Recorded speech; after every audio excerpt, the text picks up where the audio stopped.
Hey, everybody. So I know I'm late, but I don't know, get over it.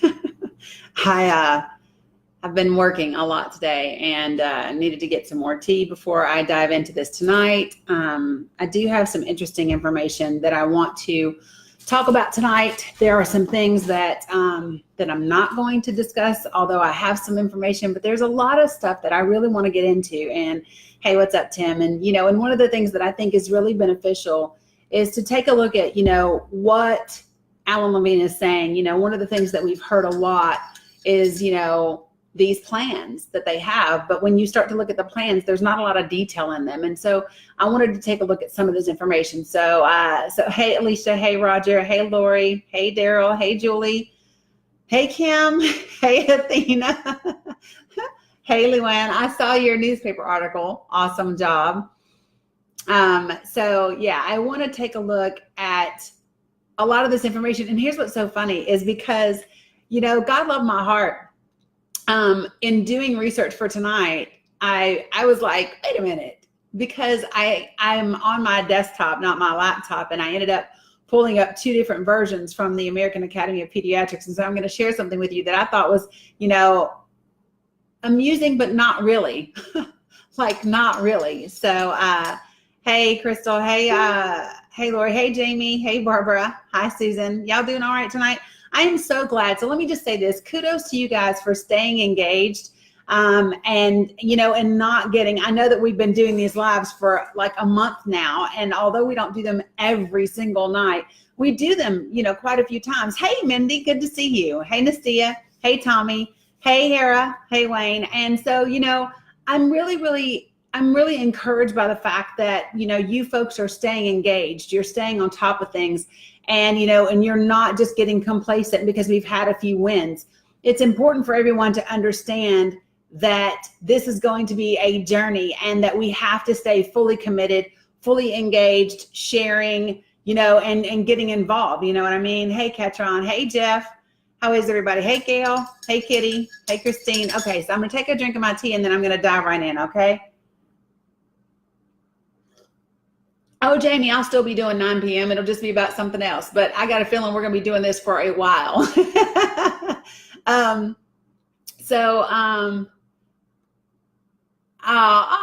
you, Mindy. That's pretty cool. All right. So did you just ask me about my toothpaste? Really? I cannot with people. All right. So here we go.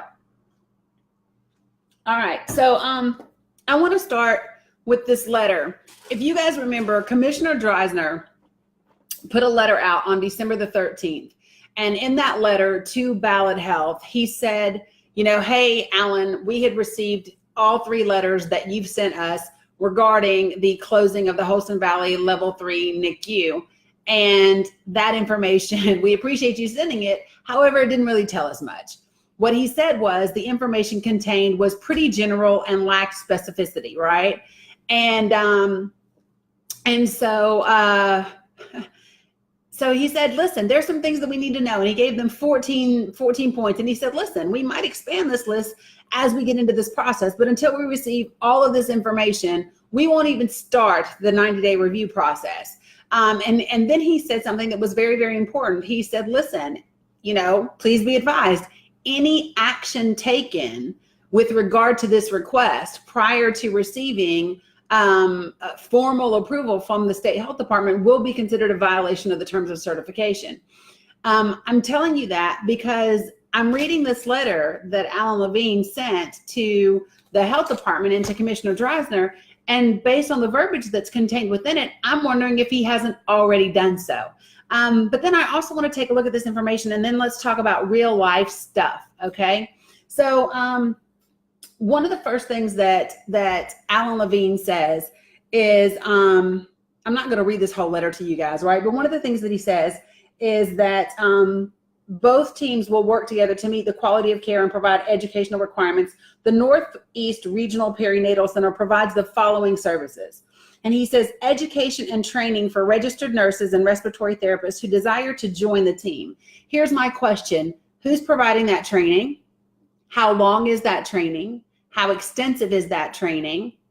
Right? Where are they training them at? Like you're saying this is what's going to happen, but who's doing it? I want more detail than just me saying, hey, we're going to provide the following things. Who's providing it, right? That's important for me to know, right?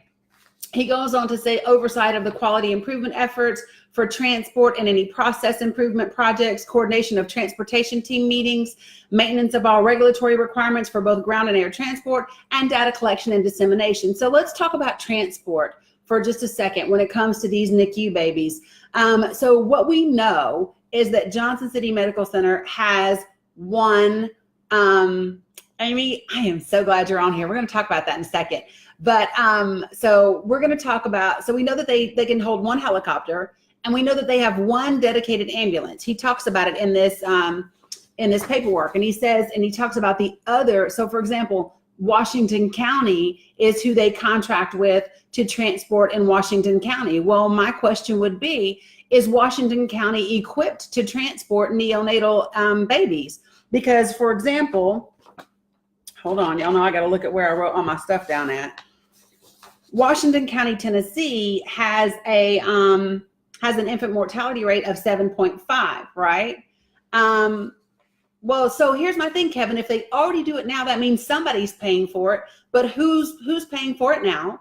Who are they paying to do it, right? And who's going to be doing that moving forward?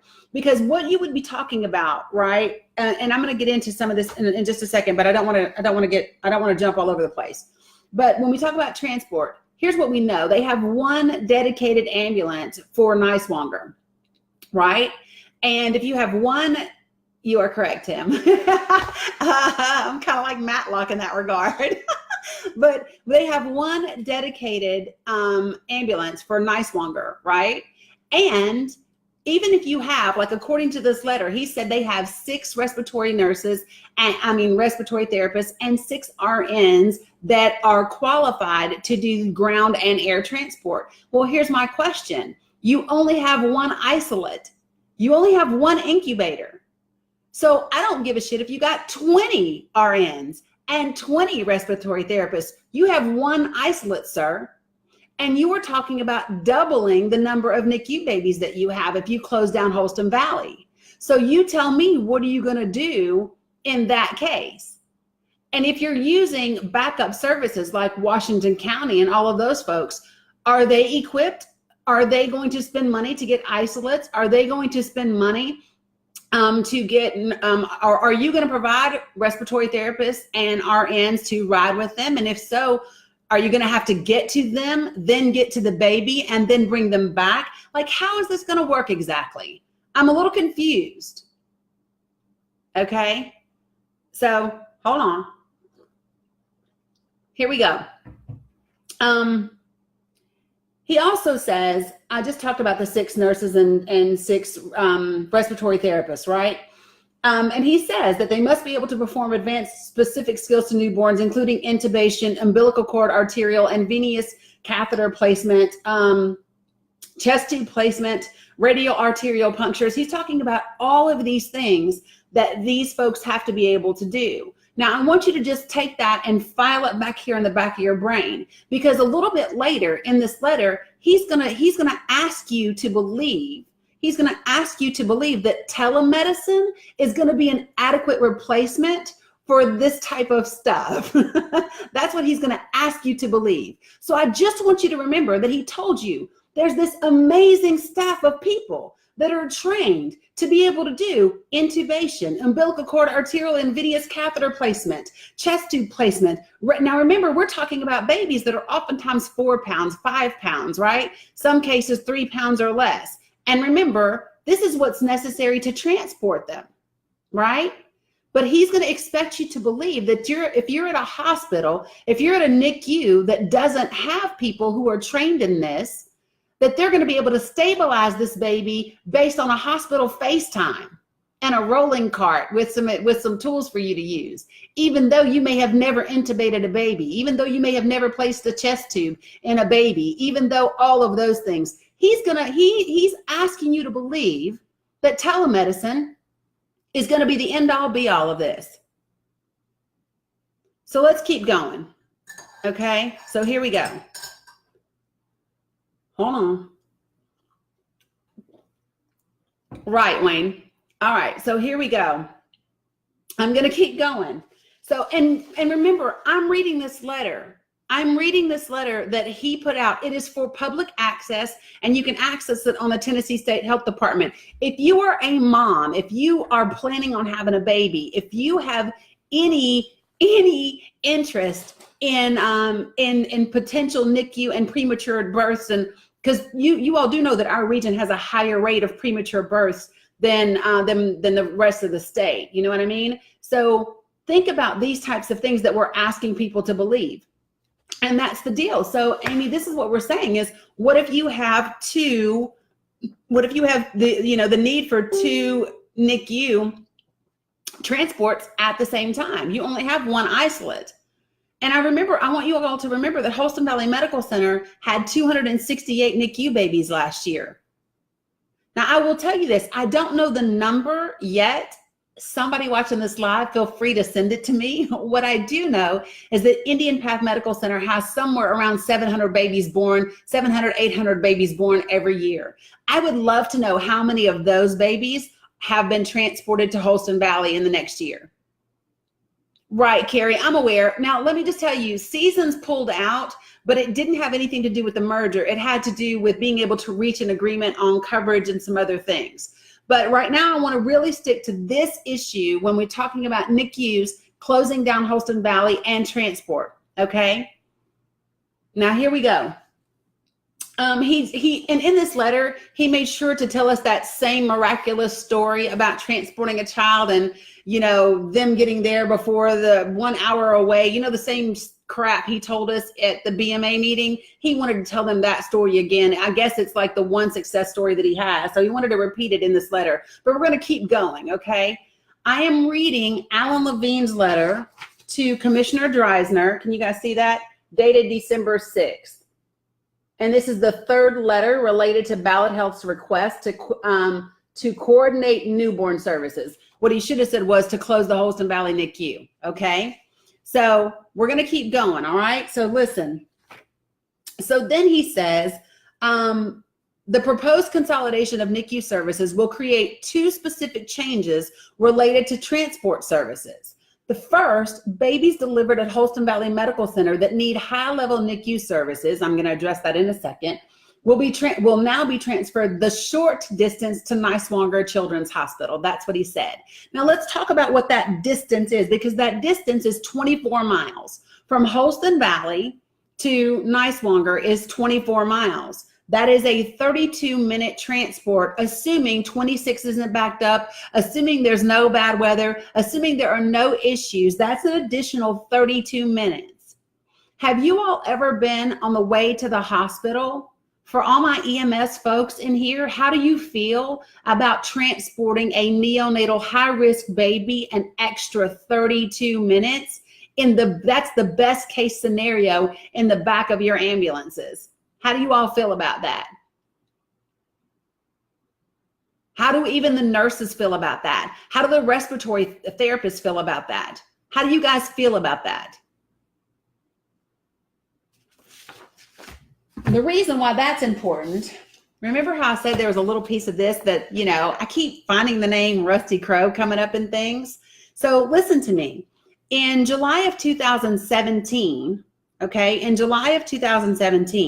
the Tennessee Department of Health Bureau of Licensure and Regulation sent this report. It's the Board for Licensing Healthcare Facilities Emergency Medical Services Board.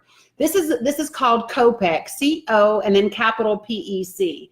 And if you look, it's highlighted, but see how it says Senator Rusty Crowe, dear Senator Crowe, do y'all see that? Just so y'all can see it. Okay, so here we go. As required by this long Tennessee code, we are pleased to submit the annual report on the Emergency Medical Services for Children, EMSC program. The Board for Licensing Healthcare Facilities and the Emergency Medical Services Board collaborated with the Committee on Pediatric Emergency Care, which is COPEC, in preparation of this report. Now, why did I want to look at this report? Well, I wanted to look at this report because we're specifically talking about increasing transport for NICU babies, right? Along with other folks. If we close down our trauma center, if we close down our NICU, you were talking about increased transport for people, for children and for babies, right? So listen to me. One of the things that it says in its executive summary is that children are not small adults, and these differences place children at a disproportionate risk of harm. Examples include, and it gives you like rescuers and other health providers may have little experience in treating pediatric patients and may have emotional difficulty dealing with the severely ill and injured infants and children. It talks about providers not being familiar with, the unique anatomic and physiologic aspects of pediatric trauma, such as unique patterns of chest injury, head injury, cervical spine injury, and abdominal injuries. And it may make assessment and treatment errors. It talks about medication dosing for children is based on weight and or body surface area, whereas adults, it's typically a standard dose for medication, right? Regardless of their age or their weight. Therefore, children are more prone to medication dosing errors by inexperienced healthcare providers or EMS personnel, right? So just keep listening, guys. Children can change rapidly from stable to a life-threatening condition because they have less blood and fluid reserves, right? Assessment of these patients can be challenging to inexperienced providers. Children have a smaller circulating blood volumes than adults, which makes them more vulnerable to irreversible shock or death. Children are particularly vulnerable to aerosolized biological or chemical agents because their more rapid respiratory rate may lead to an increased uptake of an inhaled toxin. So I want you guys to listen to, this is what this report is saying. This is not Danny, this is COPEC, right? They've got a whole team, a whole committee that looks at how safe is it to transport not just infants and babies, but how safe is it to transport children? That's what we're looking at. Because when we look at closing down the NICU and you look at closing down a trauma center, you have increased transport, right? And here's what it says, guys. I want to get to this part. It says a problematic transport was defined as a transport during which a preventable, potentially adverse event occurred during the transportation of a pediatric patient by ground EMS, by helicopter, or by fixed wing aircraft. And this is what it says. The results demonstrated during the study period, there were 668 problematic transports, 646 of which had complete data. Here's what we know. The conclusion derived was that problematic transports of pediatric patients, guys, are not uncommon. They occur approximately every 3 days and involve predominantly young male patients. So I need for you guys to understand when they talk about all of this, stabilize them and transport them and it'll be okay. I just want you all to keep all of this in mind. One of the things that I would encourage you all to do when I'm giving you guys like really factual information, I would encourage you to really listen and try to stay with me because I'm giving you stuff that's really important. When you all ask me, what should you say when you email the health department tomorrow? When you ask me, what should you say when you email the attorney general? When you ask me those things, I'm literally giving you the information. And y'all know I provide links and I'll tell y'all where it is, but I really want you all to kind of stay like right here. We all know the traffic problems on 26. Like it's okay with me if nobody else sends me a picture of 26 backed up. I know it happens. I know it happens a lot. It's not helpful in getting things changed. You know what I mean? So I'm not being bitchy. I just want to do the things that are productive for us. Okay. So I'm going to keep going. So you remember that Alan Levine said that they had not been sending more babies to Johnson City than they previously had. He said, no, nobody's sending babies where they're not supposed to go, or nobody is changing. Nothing has changed. Holston Valley just has a low census. And I said, BS. Remember that? So I want to talk about his own letter, with his stats. Hold on one second. Actually, here they are. Sarah Youssef is a pediatrician who actually wrote an article in the Kingsport newspaper. She's also like written letters to Alan Levine. They have spoken up. There have been meetings from those pediatricians. They have been very vocal about what they don't want to happen. Now, blame the news for not carrying that stuff. Blame the news for not putting it front and center. But the pediatricians have been speaking up. Dr. Powers has been extremely vocal about the closing of the Holston Valley NICU. He's appeared at in front of the Kingsport BMA. So to say that the pediatricians aren't speaking up is incorrect. They absolutely are, especially the pediatricians who know that their contracts are safe. They are speaking up and they are fighting for their patients. They're also doing it very smart, because at the same time, they want to fight this and they want to make sure that they're around to be able to care for their patients, because obviously that's not the top priority for Ballad Health. And when I say Ballad Health, I really mean like the leadership and the upper management, okay? So I just want you all to like stay on what I'm talking to you about, because this stuff is important. All right, so Alan Levine said, oh no, we're not sending babies to Johnson City that would usually go to Holston Valley. We're not doing that. Well, they are. And I'll show you. These are his numbers. So if you look and see, last year in 2017, the split was 50-50. So if a baby was born in Bristol and they needed to be transferred, in 2017, there were 62 of those babies. Well, 31 of them went to Johnson City and 31 of them went to Holston Valley, right? Yeah, they are speaking up, okay? Right, Alicia, agreed. So in 2018, year to date, there have been 64 babies born at Bristol Regional that required transport. And here's the difference. 33% of them were sent to Holston Valley and 67% were sent to Johnson City. So do not tell me, Mr. Levine, that you all aren't sending babies to Johnson City, to Niswonger, that would normally go to Holston Valley, because by your own admission, sir, by your own freaking admission, they are. You said it out of your own mouth, and now you want us to believe something different. Let me tell you a secret. Find a lie, find a story, and stick to it. Because when you keep spewing them out in different ways, you're going to contradict yourself again. The other piece of this is he says, now this is the part that's important. This is when I want you to remember Commissioner Dreyzener's letter. Ballad Health will establish a second perinatal transport team dedicated to supporting ground transportation. That's what he says, right? He says, we have started, did y'all hear that?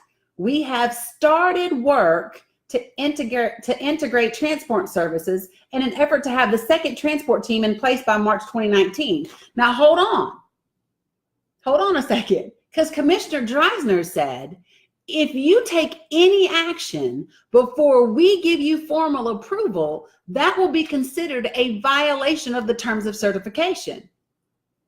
Now, wait a minute. He just said, we have started, already done, right?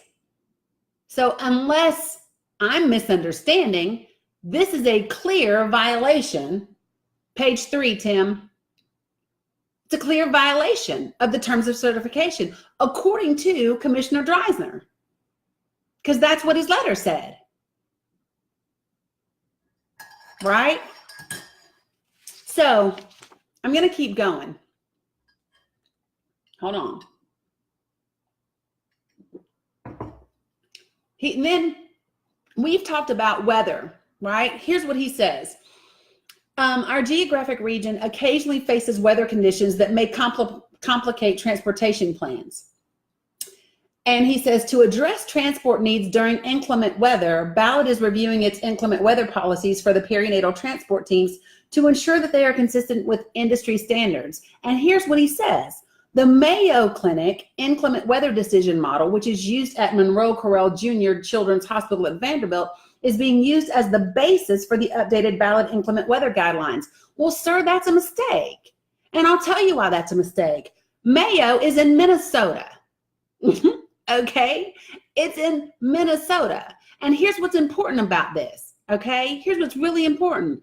Minnesota has a hell of a bigger budget than Bristol, Tennessee, Kingsport, Johnson City when it comes to snow removal and salt trucks and all of that. Like, Minnesota can handle 15 freaking inches of snow a whole lot better than the Tri-Cities can handle 3 or 4. Y'all got that? So when you tell me that you're using the Mayo Clinic's guidelines and that those guidelines are being used at Monroe Correll, well, Monroe Correll is in Nashville. They definitely have a different budget than we have. They definitely have different resources. This is an economically disadvantaged area. And so here's the thing, you keep using these models that work in other metropolitan areas and other cities and in other weather destinations that don't relate to who we are. Just saying, I want you to compare apples to apples, sir, not apples to freaking watermelons. Just saying. Right, Sarah, but their main guidelines are coming out of, if I'm not mistaken, they're coming out of Minnesota. But now follow me. I'm going to keep going. Page 4, and then we're going to get into some other stuff. So y'all ready? So page 4, he says the expanded use, they want to continue level 1 nursery services in Kingsport, Bristol, Johnson City, Wise County, Greenville, Tennessee, and Abingdon, Virginia. So I want you guys to hear what I just heard. In level 1 nursery care is nowhere in Southwest Virginia except Abingdon. Nowhere in Southwest Virginia. So Southwest Virginia that already has infant mortality rates, Lee County's is 13.6. Washington County, Virginia is 12.4. Wise is 10.3. Buchanan is 19.6. Those communities, that's the number of babies that die per every 1,000 births. And you're not giving them a single level 1 nursery, except for in Abingdon, which most of them don't travel to because it's not convenient to them. It's closer for them to get to Holston Valley. And that's still an hour away. And this is what he says. The expanded use of telemedicine will allow the neonatologist and other perinatal specialists resident at Niswonger Children's Hospital to be available at a baby's bedside, regardless of the Ballad hospital where that baby is born. Sir, you are not going to be available bedside. You're going to be on a freaking hospital FaceTime. And those folks in that facility, who's training them? So you say there's going to be a roller cart with all these tools on it, right? So are you telling me that somebody is going to go to all these rural hospitals and they're going to train these nurses and they're going to train these doctors that are at these places that don't even have a level 1 nursery? And they're supposed to feel comfortable stabilizing a baby. They're going to be comfortable with chest tube placements and intubation and resuscitation and all of those kinds of things because you're coaching them on a hospital FaceTime? Are you serious? I keep saying it, Alan Levine, we are country, but we are not stupid, sir. It's baffling to me, the stuff that he says in this letter. All he keeps talking about from page 4 and page 5, all he talks about is telemedicine.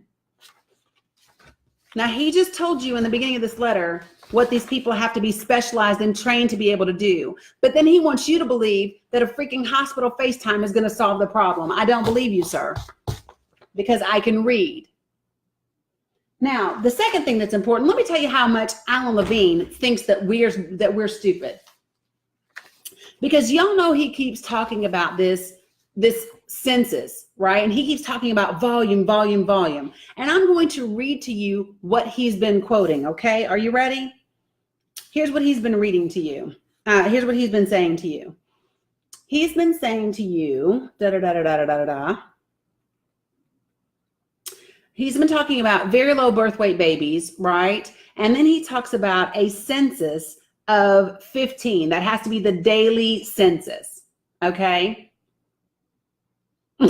No, Amy, you don't want to be around when I read this stuff the first time. Y'all don't like my colorful language. But this is what he says, right? And so he's been telling you that it has to be high volume facilities where more than 100 babies are admitted per year and a 15 census. Well, here's what I want you to understand. That is in the American Academy of Pediatrics. It is. But it's in their 2004 publication. It's in their 2004 publication. Do you want to know what's in the 2012 publication that Danny has been referring to? Danny has been referring to the updated 2012 publication, and here's what it says. I'm going to read you both sections, okay? It says, although little debate exists on the need for advanced neonatal services for the most immature and surgically complex neonates, ongoing controversies exist regarding which facilities are qualified to provide these services and what is the most appropriate measure for such qualification. So this is a debate. People are like, well, is it volume or is it not? Is it volume or is it not? And then it goes on to say this. It says, these issues are in general based on the need for comparison of facility experience measured by patient volume or census, location, inborn or outborn deliveries, regional perinatal center or children's hospital, or a case mix, including stillbirths, delivery room deaths, and complex congenital anomalies. Now, get this. Randy, that's my word. Like when I say sir like that, correct him, it's Avizia. So Starfish is behavioral telemedicine. Starfish Health is behavioral mental health telemedicine. Avizia was bought by American Well, and they are who provide these systems. He even mentions that in the letter. So I say sir like that.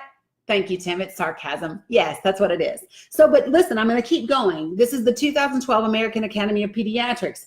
And this is the part that you've heard me say a billion times. Other studies assessing NICU volume suggest caution in using this measure as an effective indicator of quality care. They found that although annual volume explains 9% of the variation in hospital mortality rates, other hospital characteristics explain another 7%. So here's the thing. What I want you all to be mindful of, right, is that Alan Levine has said on our local TV stations, he has set in Board of Mayor and Alderman meetings. He said he has set at, on the TV and in the news, and he's been quoting statistics and he's been quoting a study. The American Academy of Pediatrics says blah, blah, blah, blah, blah, blah, blah, blah, blah. Well, I need you to come up to date because that was 2004, sir. 2012 says, no, we've come a long way. And you know what? There's some controversy because there's some other things that indicate something better. I am angry that the CEO of a freaking healthcare system is quoting statistics from 14 freaking years ago to try to get your way and close down a NICU that had 268 babies in it. Who does that? And better yet, how does your staff let you do it? Lisa Carter, Miss I used to be a NICU nurse. How the hell are you letting him quote statistics from an outdated piece of guidelines? How are you doing that? You're the CEO of the Children's Hospital. If anybody should know, it should be you, Lisa Carter. I'm a NICU mom too, and I was a NICU nurse, and I was a NICU. Well, then I need you to learn NICU freaking statistics. And I need you to hold your CEO accountable so that he's quoting the most up-to-date version of that material. That's what I want you to do while you're busy fake crying. I can't say that. Let me just calm down. I don't know that she fake cried. Let me not say that. I don't know that. What I can tell you is I don't believe her. Let me just stick to that. I don't believe her. Now, I want to keep going because when he keeps talking about, you're still going to have a level one NICU. Well, first of all, let me tell you what the American Academy of Pediatrics calls a level 1 NICU. They call it a well newborn nursery. It's good for the evaluation and the postnatal care of healthy newborns. They can do resuscitation, right? But that's it. It's meant for babies that are healthy. It's meant for babies that are 35, 32 weeks especially or above. It's not meant for the 84 premature babies that were admitted into Holston Valley last year, or the 66 NAS babies, or the 66 respiratory distress babies. But I'm just saying, Betty. It's the AAP levels of neonatal care. Yeah, levels of neonatal care. American AAP levels of neonatal care. Just make sure you're looking at the 2012 one because there's a 2004 and then there's a 2012. Okay, now you heard Alan Levine say, we're planning, don't you love his planning? Don't you love that? We are planning to hire all of these pediatric specialists and pediatric subspecialists, and we're going to be so staffed, and we're going to be the premier regional perinatal center. And guess what? The PICU, which is the Pediatric Intensive Care Unit in Johnson City, has 2 doctors, or had 2 doctors, because one of them has already accepted a position elsewhere and is leaving. So Johnson City Medical Center, where your children's hospital is, where you want everyone to bring their babies, that you're going to staff so well, that you're going to bring in all of these specialties and all of these pediatric subspecialties, had 2 PQ doctors, and one of them has taken a job elsewhere. But we're supposed to believe you that you're going to hire all these doctors. Nurses are quitting, doctors are leaving, but you have all these plans. Exactly, Wayne. He can't get them. He can't. If they have a newborn, so let me just explain this. If Niswonger gets a baby that is so complex that it's going to stay in the NICU longer than 3 or 4 months, they transfer those babies to Vandy or UVA. Even Niswonger doesn't keep them if they're that complex.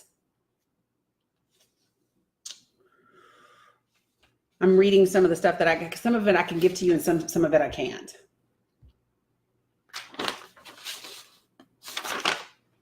I think that's it on that part. Did I cover everything? God, I did good. So just to recap,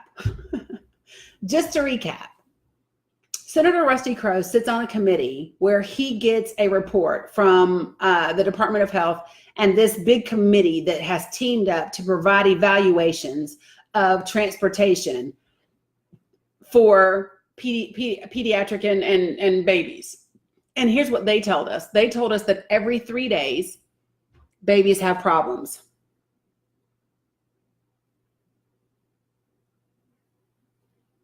Yeah. So no, Tim. So here's the thing. I don't know what the action is supposed to be, because if you read this whole report, like they have like branding goals. They want to be like the leading resource for this type of information. So I don't even know if it's actionable intel, but here would be my thought process. If I were Senator Crowe, which I am not, but if I were Senator Crowe, and I was over the health committee, which he is, right?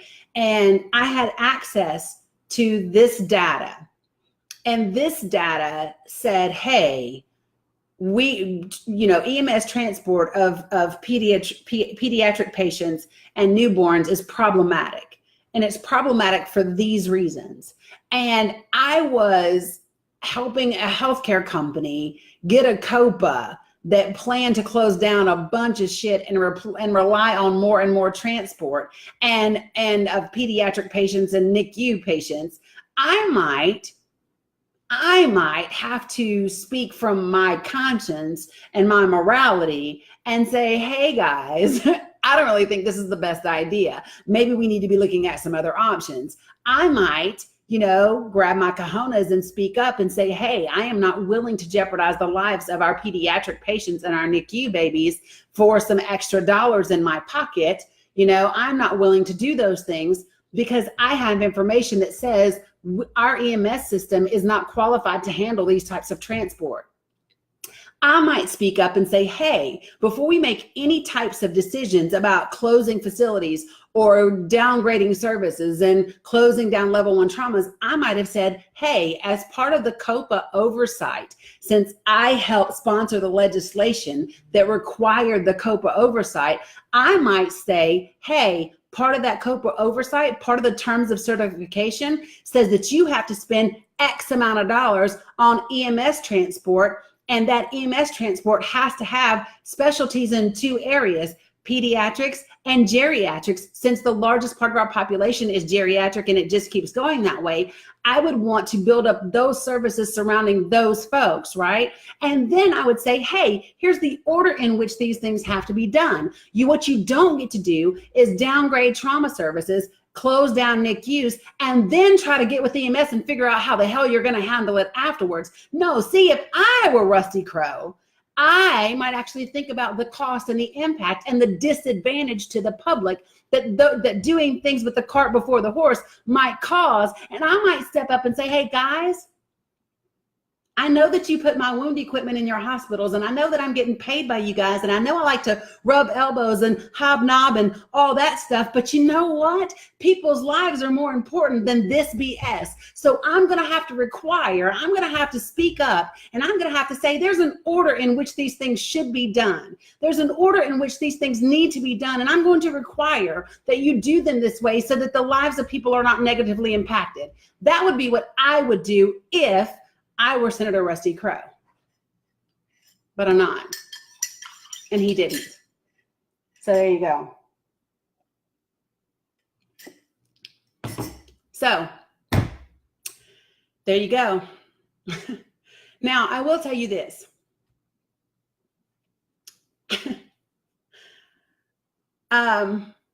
I have more information. Let me tell y'all this. Can I give you, I may have told you this already, but I'm going to give you it again. Okay.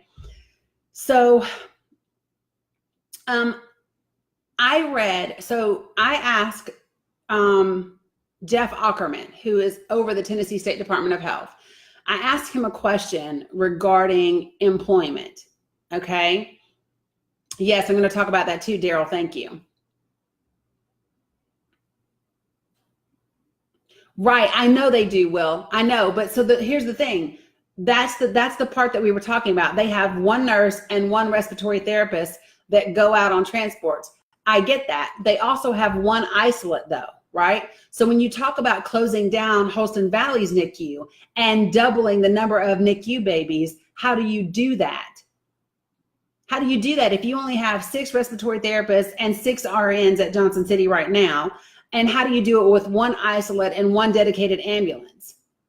And Johnson City only has one helipad. So what do you do? Those are the questions that I have. Right? So I mean, if you're partnering up with Wings, does that mean Wings is going to have their own isolate? Because what if that isolate is in there with the ground transport? No, you have to wait for the isolate. And we're talking about okay, so let's just do the math. If Holston Valley had 268 babies last year, that's an average of 22 babies a month.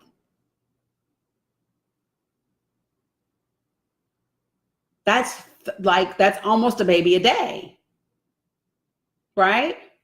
It's more than a baby every other day. How many babies does Johnson City have? And how do they support both of those? Right, but what are they going to put it in, Luann? What are they going to put it in? Even if you take Holston Valley's isolate, what are you going to put it in? There's so many pieces and so many components of this. And still the answer is, right? Those babies are still going to have to go further. That's the answer, period. It doesn't make sense. Period. It does not make sense. Now, what was I talking about just now? It was something before I started answering you guys' stuff. Oh, Jeff Ockerman. So I emailed Jeff Ockerman. A lot of you guys who work for Ballad have been saying, I've talked with people who have been let go. I've talked with people who are scared of being fired. And the COPA actually they only have one isolate that's available for transport. They only have one isolate that is available for transport. I can tell you that definitively because of where I got the information from. They have one isolate for transport. That's it.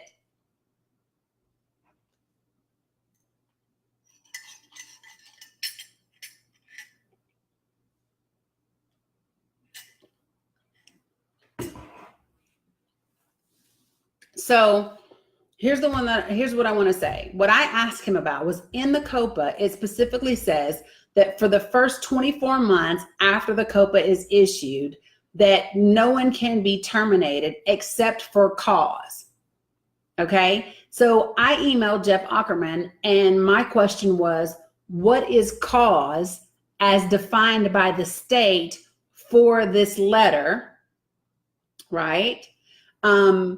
Because, you know, where does that fit in the COPA guidelines? And his response to me was that he said he had to consult with legal counsel before answering me because defining cause was an employment issue and that he couldn't do that in his capacity.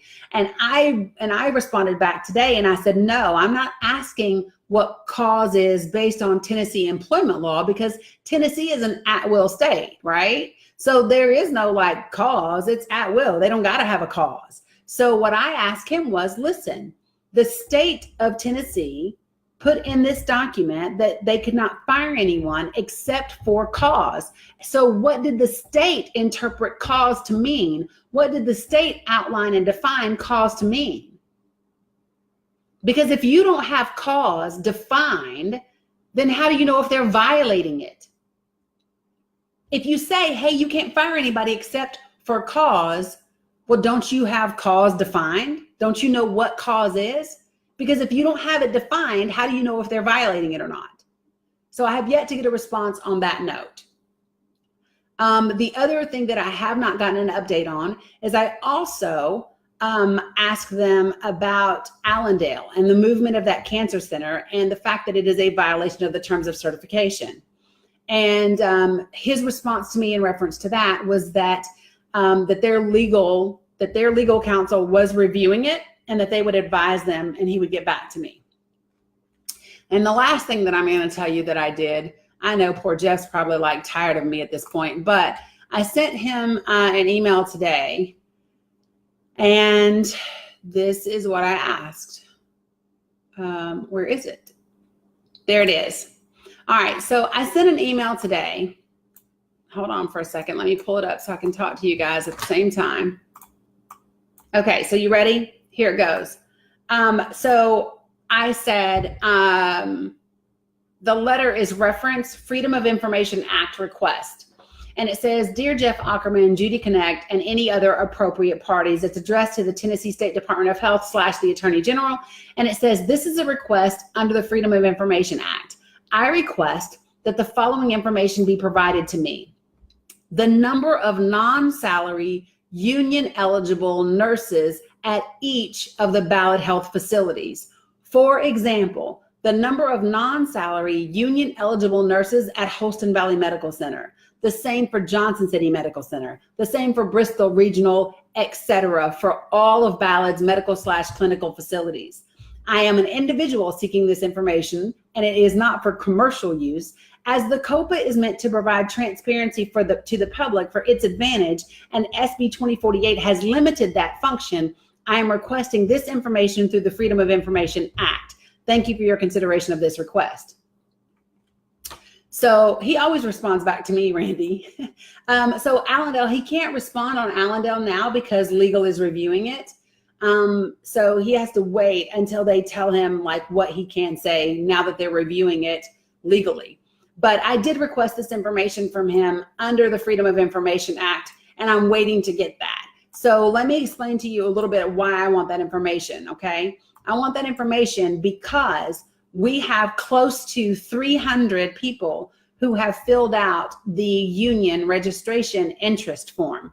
And basically, out of the people that have done that so far, only 2 have said they don't want it. Everybody else has said absolutely yes. Now, here's the process, okay? First of all, we want to make sure that we have about 65% of the people saying yes, they want the union, right? And then after you meet that number, then you would send out an email that says, hey, you're going to come to this place at this time in order to sign your union card and take a vote and all of that kind of stuff. And then you have to have greater than 50%.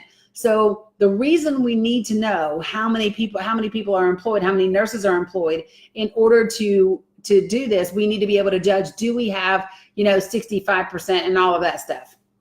So here's what I did in the beginning, because it was nurses who asked me to put this together.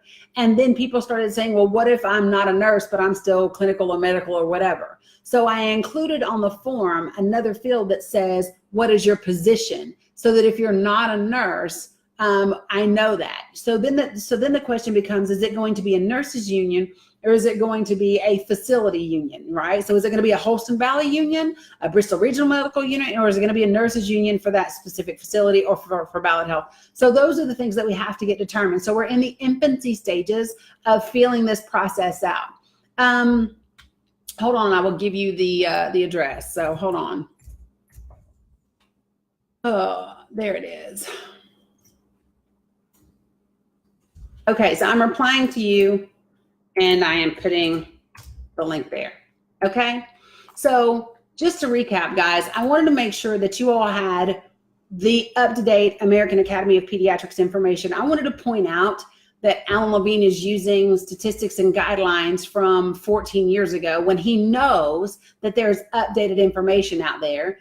The CEO of Niswonger Children's Hospital, Lisa Carter, is using the same information that she knows is outdated as well, which is disturbing to me.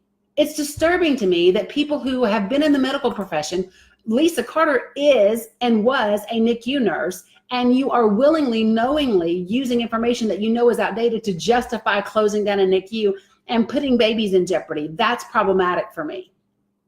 That's very problematic for me. So here's what I want you all to do. I want you all to continue to write the Tennessee State Health Department, to pick up the phone and make phone calls. And there are some specific things that we are asking for right now. We are asking for the State Health Department and the Attorney General's office to step in because of the actions that Ballad Health has taken regarding the NICU, regarding the Cancer Treatment Center, regarding moving equipment out of Holston Valley and taking it to Johnson City Medical Center, regarding the changes that are being made in terms of like entire surgery centers being taken down and beds being limited, all of those different things for people not even being treated in the emergency room, but being treated in the emergency room waiting room and only in triage, right? All of those things indicate that the State Health Department and the Attorney General need to step in. And they need to basically put an injunction on Ballad Health and say, listen, you are operating in bad faith of the terms of certification. And so we want you to no longer make any changes to any of the healthcare systems. No more changes in equipment, no more changes in staffing, no more changes in service lines. You don't do anything until there's a public hearing and an investigation into what's been done, and until you can provide detailed plans step by step about the things that you are going to do. Those plans are released to the public. The public has a chance to review, digest, and investigate those things and express their concerns to the state, right? And then determine how to move forward with proper oversight. So that's what we're asking for. Ballad Health can do nothing else. We want them to just stop, like put them dead in the water. You don't change jack. You don't change anything else until this happens. So that's the first thing that we're asking for. The second thing that we're asking for is always, you know what I mean, for the state, for the annual review of the COPA to be brought to the local area. It should not be a burden on the people to figure out how to get to Nashville, how to afford that trip, it should not be an expense for them to speak up in an effort to protect the right that they have to health care, right? So it should be up to the state to come to the community, right? So that's the other thing that we want to ask for. And then the third thing, like always, is still talking about the issues, right? Opposing even the level 1 trauma. Now, if we're going to talk about Greenville for a second, what we're going to have to request next via the Freedom of Information Act is the plan that they presented for combining the Greenville hospitals, because that is part of the COPA that was pre-approved. It was pre-approved for them to combine Laughlin and Tacoma. What I don't know is what was approved.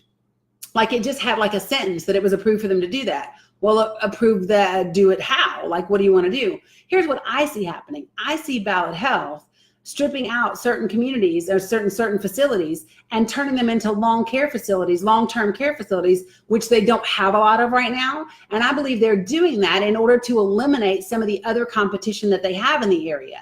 So to me, if Ballad Health is intentionally closing down or repurposing certain medical facilities, clinical facilities, or hospitals to establish them as long-term care facilities, that indicates to me that you are trying to eliminate a other competition, right? Because you control inpatient care, but you don't really control all of the outpatient care. So to me, that becomes questionable. And does that mean that we need to talk to the FTC and the DOJ about that? So that's something that I want to see. So we'll have to request the plan and what details were involved in Greenville to know whether something's being violated or not, if that makes sense. Okay. So hopefully, and I didn't click back out of here, so I haven't seen the last bit of y'all's comments. Sorry. Let me just check. Da, da, da, da, da, da, da.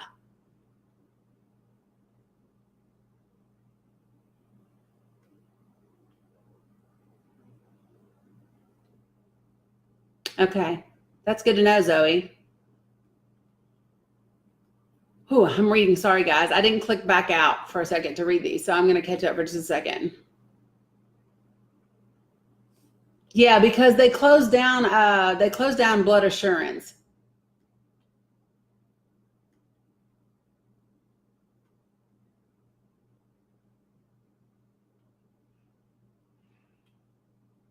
Okay, got that part.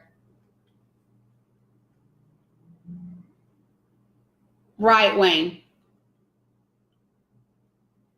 Yes, I will do that. So yes, if you didn't see that, Churchill did pass their resolutions in opposition for the changes that Ballad has proposed. So kudos to Churchill in that regard. Now, let me just throw this out there. Here's the other thing that I'm encouraging all of you all to do. I need you all to pick up your phones and I need you to contact your Sullivan County commissioners. Because here's what I want to know is Hawkins County and Churchill, they voted against the closing of the NICU, and they voted against the closing, the downgrading of the trauma center at Holston Valley. And those things are in Sullivan County. And Hawkins County and Churchill voted for those things, right along with Scott, Virginia, right? Scott County, right along with Lee County. And they did it because it was the right thing to do for the public. Those services need to be there for the people, right? I'm expecting, and I believe that you should expect, for your Sullivan County commissioners to vote against moving Allendale out of Hawkins County unless they are going to do that move at no additional expense to the patients.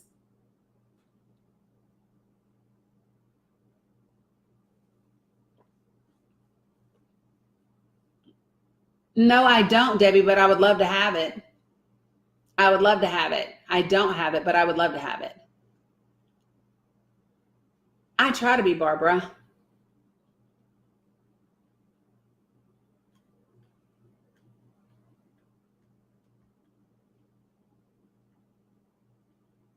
Okay, so here's my thing. My interest in passing resolutions isn't about where we're going to keep businesses or where we're not going to keep businesses. It's about what's in the best interest of the public. Absolutely, Kim. We also need to be blowing up the Kingsport mayor's office. Absolutely.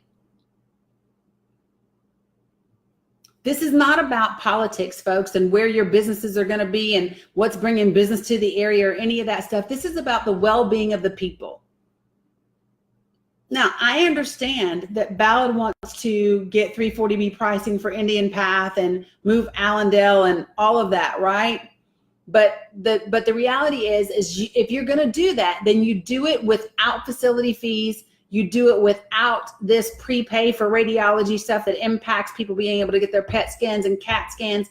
And the reason why that is important to do, right, is because affordability equals access to care.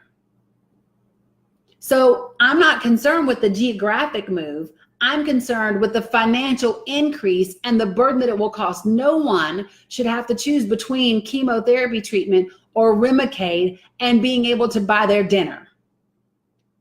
That should not be a choice that people have to make. I don't know what their concern is over the $58 million in lawsuits. I don't know.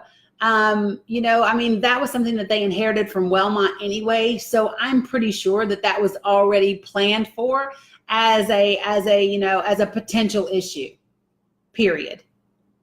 you know?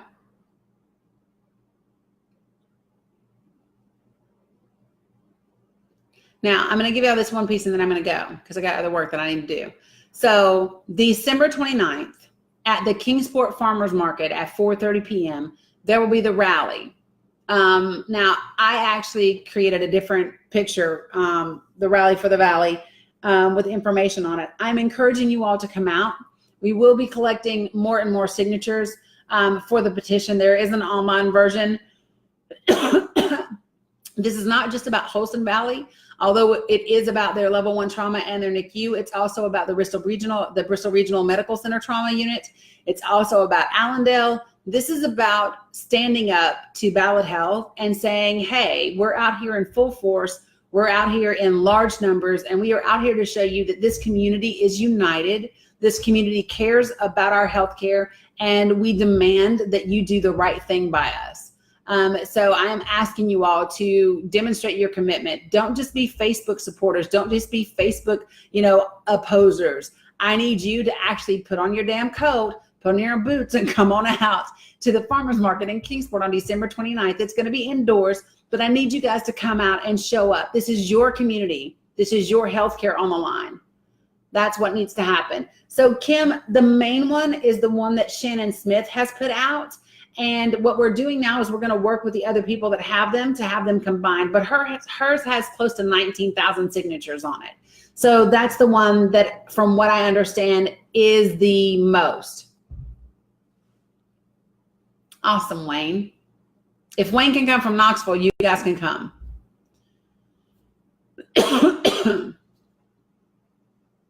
Thank you, Betty. You're welcome. Okay, that's all I got, folks. I'm going to finish drinking my tea because my throat hurts, and then I still have some more work to do. It's going to be a long day. That's the one you signed. Yeah, me too. So, no, I don't want it to be called Danny's anything. Don't call it Danny's Rally for the Valley. It's just the Rally for the Valley. This is for you guys, not for me. All right, this is for you guys, not me. Okay.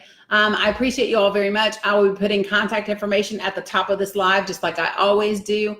Please make sure, guys, do not let up on those freaking phone calls. Do not let up on the phone calls. And if you hear or see anything that has to do with them taking any action where the NICU is concerned, them taking action where Allendale is concerned, any of those things, that's information that we need. And remember, guys, it's not just stories. We need documentation. Documentation matters because it's the only thing we can hang our hat on at the end of the day. Okay. Love you back, Kim. All right. So link to the petition. Give me just a second because I already had it pulled up to give it to you. I was prepared. Hold on. Here we go. This is the link to the petition. Now, listen, just because you electronically sign this petition right now doesn't mean that you don't need to come out to the rally, because you do.